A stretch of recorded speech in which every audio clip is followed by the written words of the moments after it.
Varghese மூலன்ஸ் pictures மற்றும் try colour films வழங்கும் மாதவன் நடித்த GDN வெற்றி நடை போடுகிறது. கோவையில் நிர்வாகிகளுடன் எஸ்பி வேலுமணி ஆலோசனையில் ஈடுபட்டிருக்கார் அப்படிங்கிறத பார்க்குறோம். கோவையிலிருந்து செய்தியாளர் கார்த்திக் இணைகிறார். கார்த்திக், ஒரு காரசாரமான கடிதம், கிட்டத்தட்ட ஒரு அரை மணி நேரம் பிரேக்கிங் நியூஸ் எடுக்கும் அளவிற்கு அதில் கண்டென்ட் இருக்கிறது. காரசாரமான கடிதம். EPS அவர்களை டார்கெட் செய்து எஸ்பி வேலுமணி அவர்களும் நத்தம் விஸ்வநாதன் அவர்களும் கடிதம் எழுதின பிறகு கோவையில் நிர்வாகிகளோடு திரு எஸ்பி வேலுமணி ஆலோசனை நடத்தி வருகிறார். என்ன அதிரடி நடவடிக்கையை நாம் எதிர்பார்க்கலாம்? வணக்கம். கோவை மாவட்டம் தொண்டாமுத்தூர் சட்டமன்ற தொகுதிக்குட்பட்ட இந்த குளத்துப்பாளையம் பகுதியில் தான் தற்போது முன்னாள் அமைச்சரும் எஸ்பி வேலுமணி இந்த ஆலோசனை கூட்டத்தில் ஈடுபட்டிருக்காரு.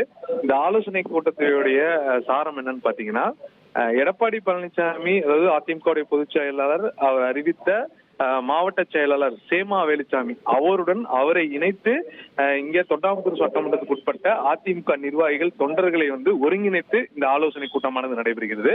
இந்த ஆலோசனை கூட்டத்துல என்ன பேசுறாங்கன்னா, சேமா வேலுச்சாமி, அதாவது அதிமுக எடப்பாடி பழனிசாமிக்கு அவர் ஆதரவா சொல்லக்கூடிய சில கருத்துக்களை முன்வைத்து வருகிறார்.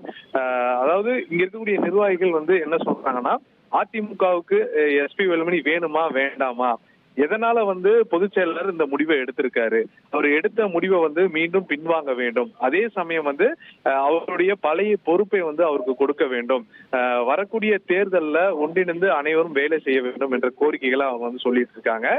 அதே சமயம் இங்க இருக்கக்கூடிய இந்த கூட்டத்துல எந்த இடத்துலயுமே அதிமுக என்ற அந்த பெயரை அவங்க அந்த பேனர்ல பயன்படுத்தல.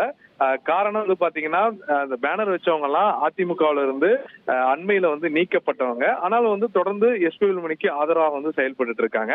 அப்படி இருக்கும் பட்சத்துல எடப்பாடி பழனிசாமினால நியமிக்கப்பட்ட மாவட்ட செயலாளர் சேமா வேலுச்சாமி தலைமையில அவர் தொகுதி வாரியா பல்வேறு இடங்கள்ல அவங்க அதிமுக நிர்வாகிகளை சந்தித்து கூட்டங்கள் நடத்தி வருகிறாரு.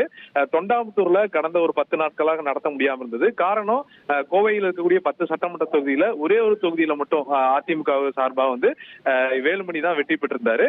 அப்படி இருக்கக்கூடிய இந்த தொண்டாமுத்தூர் தொகுதியில சேமா வேலுச்சாமி கூட்டம் நடத்த முயற்சிக்கும் பொழுது அவர் இந்த எஸ்பி வேலுமணியை தவிர்த்து விட்டு நம்ம இங்க கூட்டம் நடத்தினா அது கட்சிக்கு மிகப்பெரிய ஒரு இழப்பீடா இருக்கும். அதனால பாத்தீங்கன்னா நம்ம அவரை சேர்த்துதான் நடத்தணுங்கிறதுனால இன்று ஞாயிற்றுக்கிழமை, அதாவது சட்டமன்ற கூட்டத்தொடர் இல்லாத ஞாயிற்றுக்கிழமை இன்று இந்த கூட்டம் நடத்திட்டு இருக்காரு. அப்படி எடப்பாடி பழனிசாமி சார்பாக இங்க பொறுப்பு வழங்கப்பட்ட சேமா வேலுச்சாமி என்ன சொல்றாருன்னா, கட்சியில முரண்பாடுகள் இருக்கு, எல்லாரும் கஷ்டப்பட்டு பல 30-40 வருடங்களாக நம்ம அந்த கட்சியில பயணிச்சுட்டு இருக்கோம். எனக்கும் வேலுமணிக்கும் எந்த விதமான குழப்பமும் சண்டையும் கிடையாது. அவர் பெரிய பொறுப்புல இருக்கும்போது என்ன பழி வாங்குறாரு, நான் இப்ப பொறுப்புல அவரை நான் பழி வாங்கணும் அப்படிங்கிற மாதிரி எந்த விதமான எங்களுக்கு இது கிடையாது. நானும் மேல முடிஞ்ச அளவுக்கு இதை பத்தி பேசிட்டு இருக்கேன். விரைவில் நமக்கு ஒரு நல்ல முடிவு வரும். ஆனா நம்ம ஒற்றுமையா வேலை செய்யணும். சமூக வலைதளங்கள்ல நம்ம மாத்தி அவதூறாக பேசுவதை தவிர்க்க வேண்டும். அப்படிதான் ஐடி விங் நிர்வாகிகள் செயல்பட்டு இருக்காங்க. அதை முற்றிலுமே தவிர்ச்சிருங்க. நம்ம தாக்க வேண்டியது டிவிகே மற்றும் டிஎம்கே, இந்த 2 கட்சிகளை தான் நம்ம தாக்கி பேச வேண்டுமே தவிர நமக்குள்ள சண்டை போடக்கூடாது அப்படிங்கிற மாதிரி அதிமுக இருக்கக்கூடிய பல்வேறு பிளவுகள்ல. அதே சமயம் எஸ்பி வேலுமணி தற்போது இருக்கக்கூடிய அவரு எடுத்த அந்த குற்றச்சாட்டும் சரி, இவங்க எடப்பாடி பழனிசாமி கூட இருக்கக்கூடிய நிர்வாகிகளும் சரி, இவங்க அனைவருமே சேர்ந்து இந்த ஒரு ஆலோசனை கூட்டத்தில் ஈடுபட்டிருக்கனால இன்னும் சில நிமிடங்கள்ல எஸ்பி வேலுமணி பேச இருக்கிறாரு. அவர் பேசும் பொழுது நீங்க குறிப்பிட்ட மாதிரி அந்த 400 பேர் பதவி நீக்கம் மற்றும் அவர்களுக்கு மீண்டும் பதவி வழங்க வேண்டும், அவருடைய அதிருப்தி, இவை அனைத்தையுமே அவர் பேசுவார் என எதிர்பார்க்கப்படுகிறது. அதே சமயம் அவர் அதிமுகவுல மீண்டும் ஒருங்கிணைந்து செயல்பட வேண்டும், அனைவருடைய கருத்துக்கு முக்கியத்துவம் கொடுக்க வேணும், தன்னுடைய முடிவு மட்டும்தான் சரி, அதுக்கு ஒன்றுபட்டு பட வேண்டும் என்பது கடந்த காலத்துல, அதாவது 2019 தேர்தலா இருக்கட்டும், 2026 தேர்தலா இருக்கட்டும், இதுதான் அதிமுக தோல்வியின் என்ற காரணத்தை அவர் அந்த கடிதத்துல வலியுறுத்தி இருந்தாரு. அப்படி அவருடைய நடவடிக்கையை தான் கடந்த 2020 சட்டமன்ற தேர்தல் நம்ம பார்த்துட்டு இருக்கோம். தொடர்ந்து பொதுச்செயலருக்கு எதிராக அந்த போர்க்கொடி தூக்கி கொண்டிருக்கக்கூடிய காட்சியை நம்மளால பார்க்க போறோம்.